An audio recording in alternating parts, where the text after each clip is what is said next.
Ja, hallo zusammen, ich bin der Tobias und es freut mich, dass ihr den Weg zu mir gefunden habt. Ja, und heute möchte ich euch nochmal mit auf den Baiersbronner Seensteig nehmen. Bin den ja vor einiger Zeit schon gelaufen. Die eigentlichen 5 Etappen zusammen mit der Beate. Und dann bei der dritten Etappe gab es nochmal eine Variante, die bin ich dann im Nachgang nochmal mit der Anne gelaufen. Also wie gesagt, der ganze Weg, 5 Etappen um die 90 Kilometer, 2700 Höhenmeter hat er. Ja, und da wollte ich jetzt nochmal ein kleines Gesamtfazit zum Weg ziehen, euch auch vielleicht den ein oder anderen Tipp noch für den Weg mit auf den Weg geben. Ja, und wie üblich bei derlei Videos teile ich das ja ganz gerne in verschiedene Kategorien ein, wie Anreise, Route, Markierung, Material zum Weg und so weiter. So auch dieses Mal. Und dann würde ich sagen, ich schwätze hier gar nicht groß rum. Wir gehen direkt mal ans Eingemachte.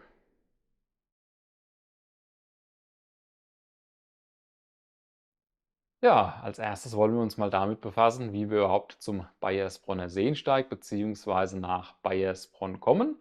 Im Prinzip zwei naheliegende Möglichkeiten, entweder mit der Bahn durch das ganze Murgtal, an dessen Ende ja Baiersbronn liegt. Da geht eine Bahnlinie durch, heißt, ihr fahrt mit dem Zug nach Karlsruhe, steigt da um und könnt von da aus weiter nach Baiersbronn. Die andere Variante, so wie wir es gemacht haben, natürlich mit dem Auto. Auch hier entweder bei Rastatt ins Murgtal rein und dann das ganze Tal hindurch bis Baiersbronn fahren. Oder je nachdem, von wo ihr natürlich kommt, kann es auch sein, dass ihr von hinten ran über Freudenstadt dann ja, nach Baiersbronn fahren müsst. Aber im Prinzip Anreise hier relativ unkompliziert.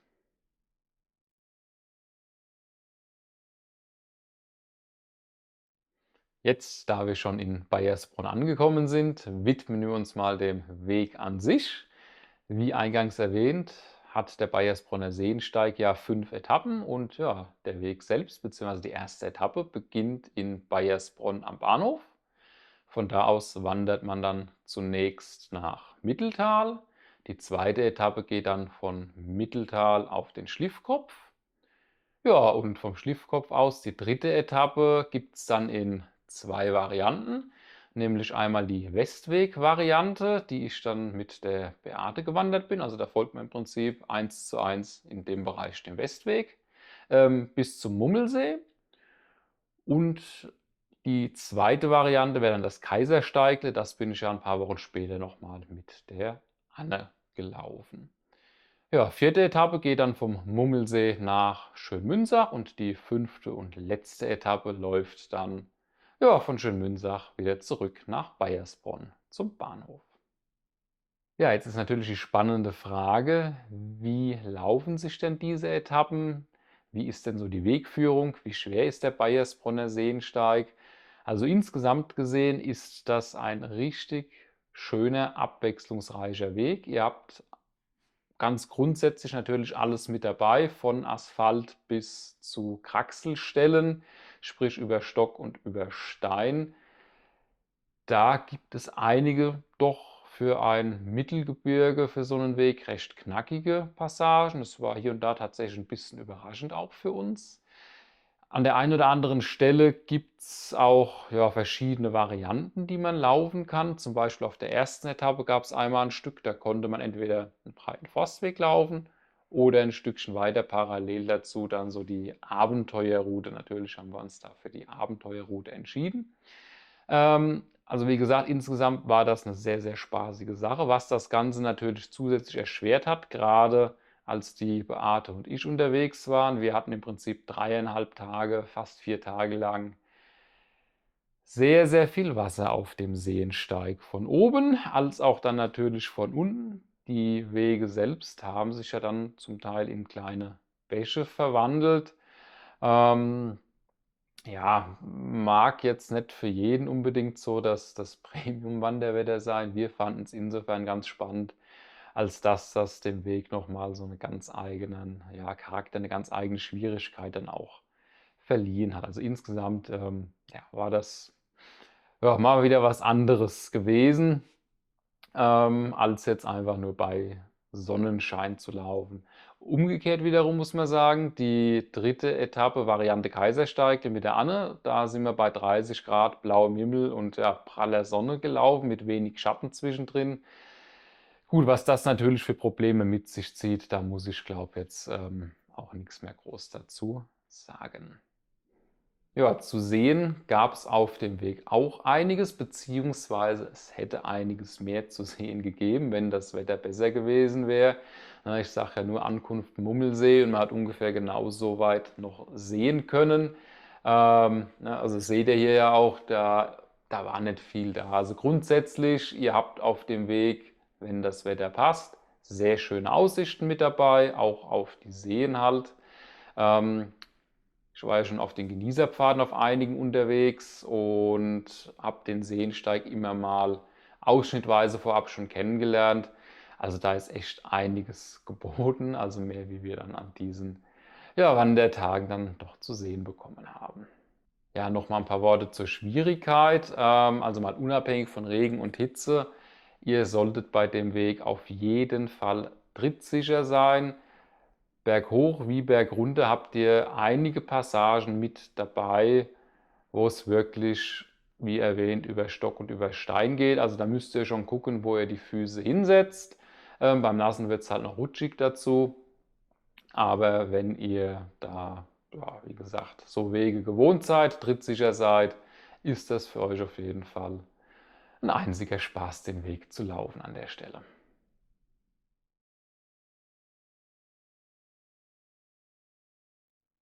Die spannende Frage natürlich bei all den anspruchsvollen Kilometern, von denen ich eben erzählt habe: Wo könnt ihr denn übernachten und euch von den Strapazen denn auch erholen? Hier habt ihr im Prinzip 2 Möglichkeiten. Entweder ihr habt euer ganzes Gerödel, euer ganzes Gepäck auf dem Rücken mit dabei und lauft von Unterkunft zu Unterkunft. Ihr habt also an den Endpunkten immer die Möglichkeit einzukehren bzw. auch zu übernachten. Also auch oben auf dem Schliffkopf oder am Mummelsee habt ihr jeweils ein Hotel. Also die Möglichkeit besteht. Gibt, glaube ich, auch Angebote mit Gepäcktransport für die, die es möchten, die das Ganze in einer Runde so nacheinander absolvieren wollen. Gibt noch eine andere Variante, das ist dann die Beate und ich gewählt haben. Wir haben uns zentral in Baiersbronn eingemietet und sind dann im Prinzip jeden Tag zum Startpunkt hin und vom Ziel dann wieder nach Baiersbronn zurück. Sah dann so aus, dass wir jeden Tag an den Bahnhof sind, vom Bahnhof aus mit Bus oder Bahn, je nachdem, zum Startpunkt sind und dann mit Bus oder Bahn im Prinzip dann vom Ziel wieder zurück an den Bahnhof gekommen sind, gegebenenfalls dann auch mit Umstieg zwischendurch. Dazu gibt es auch Infomaterial von der Touri-Info, könnt ihr da vor Ort bekommen, beziehungsweise wenn ihr da vorher anruft oder eine E-Mail schreibt, euch auch schicken lassen. Die haben da so einen kleinen Flyer, wo dann diese Verbindungen im Prinzip nochmal aufgeschrieben sind. War in der Zeit, wo wir da laufen waren, allerdings an einer Stelle ein bisschen problematisch, nämlich oben am Mummelsee gab es eine Baustelle, deswegen sind die Busse nur eingeschränkt gefahren. Nach der dritten Etappe sind wir wieder zurückgekommen, Umstieg am Ruhestein oben. Am nächsten Morgen aber mit Bus kaum noch wieder an den Mummelsee gekommen, beziehungsweise wären da erst sehr, sehr spät am Tag dann gewesen. Mussten wir in den sauren Apfel beißen und mussten dann von Baiersbronn mit dem Taxi an den Mummelsee. Ich kann euch sagen, das ist kein allzu günstiger Spaß. Aber grundsätzlich, wenn die da keine Baustelle haben, sollte das passen. Was haben wir noch? Ach so, mit der Anne hatte ich ein ähnliches Problem gehabt, als wir die Variante Kaisersteige gelaufen sind in der umgekehrten Laufrichtung, also entgegen der empfohlenen Laufrichtung, sind wir dann vom Mummelsee an den Schliffkopf gelaufen. Da gab es dann am Schliffkopf auch eine neue Baustelle. Mit dem Ergebnis, dass die Busse nur in eine Richtung fuhren, nämlich von Mummelsee Richtung Schliffkopf weiter, aber nicht wieder retour. Da sind wir dann kurzerhand per Anhalter gefahren und da hatte ich dann Glück, dass ich die Anne dabei hatte. Da hat eine nette Frau nämlich gehalten mit dem Kommentar: ach, normalerweise nehme ich ja keine Anhalter mit, aber ach, dann habe ich ja sie gesehen, also die Anne, und dachte mir, das kann so schlimm nicht sein mit den Zweien. Und dann hat die uns aber tatsächlich auch noch bis zum Auto mitgenommen. Das war dann sehr nett gewesen, ja.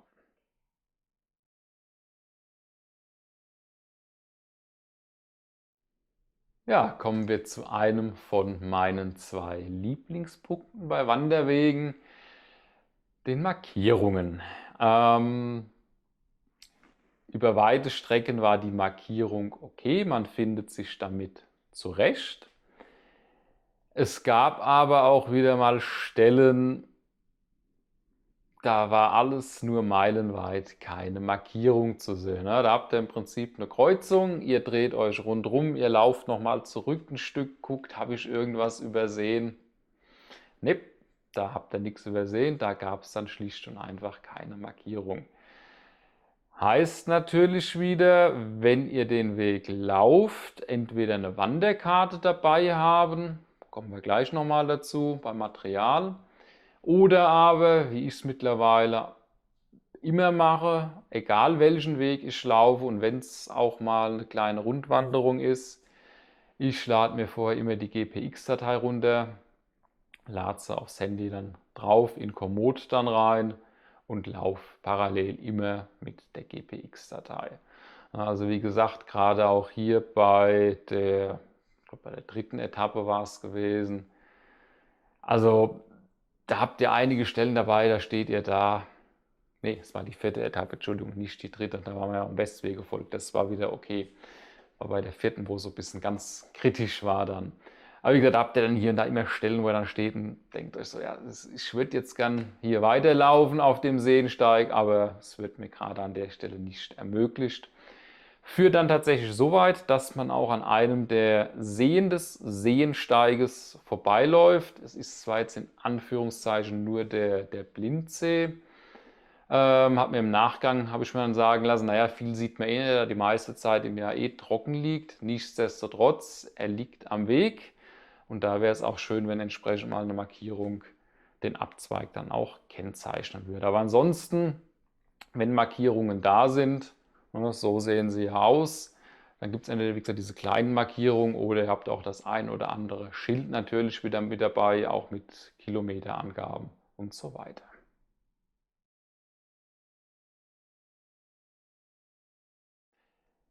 Mein zweitliebstes Thema natürlich bei Wanderwegen ist das Material, Gratismaterial vor allem.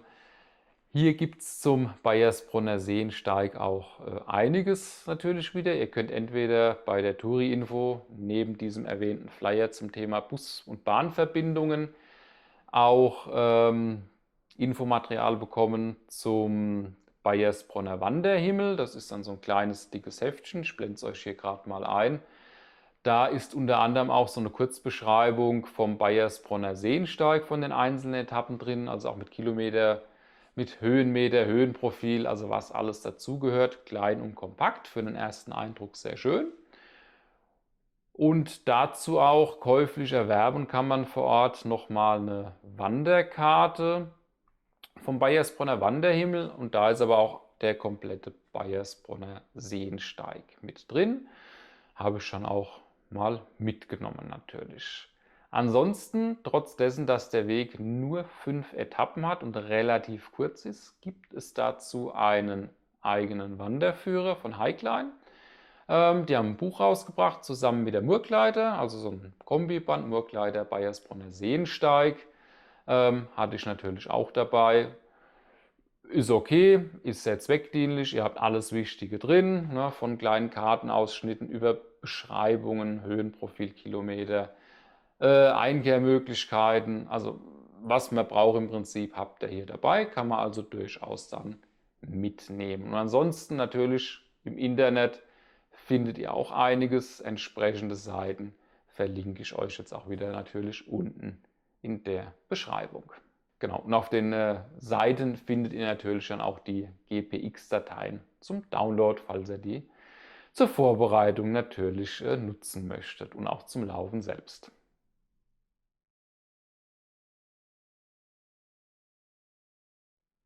Ja, das waren, denke ich mal, jetzt so die wesentlichen Punkte zum Baiersbronner Seensteig. Habe mich diesmal, ja, glaube ich, ein bisschen kürzer gehalten wie sonst. Aber fassen wir das Ganze noch mal kurz zusammen. Baiersbronner Seensteig, ich fand, es war ein super Weg. Der war abwechslungsreich, der war zum Teil anspruchsvoll gewesen.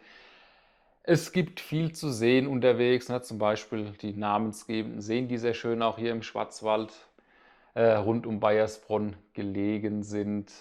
Ihr habt schöne Aussichten dabei, wenn das Wetter passt natürlich. Ähm, ja, abwechslungsreich das Ganze. Ihr habt relativ gute Einkehrmöglichkeiten, habt Variante entweder zentral und dann die einzelnen Etappen anfahren oder tatsächlich als Rundweg das Ganze laufen mit entsprechend Gepäck dabei. Schwäche war an der Stelle die Markierung, ganz klar. Da steht noch ein bisschen, ja, Verbesserungsbedarf. Aber so insgesamt fand ich, war der Weg also sehr stimmig gewesen. Das Gesamtpaket stimmt hier und war so in den letzten Jahren mit einer der schönsten Touren, die ich dann auch gemacht habe. Zum Thema Schönstes. Der Baiersbronner Seensteig ist dieses Jahr, also 2025, auch bei den Mehrtagestouren für Deutschlands schönsten Wanderweg nominiert. Ähm, Ob er letzten Endes im Rahmen dieser Nominierungen der schönste Weg ist, weiß ich natürlich nicht. Ich kenne die anderen Wege nicht.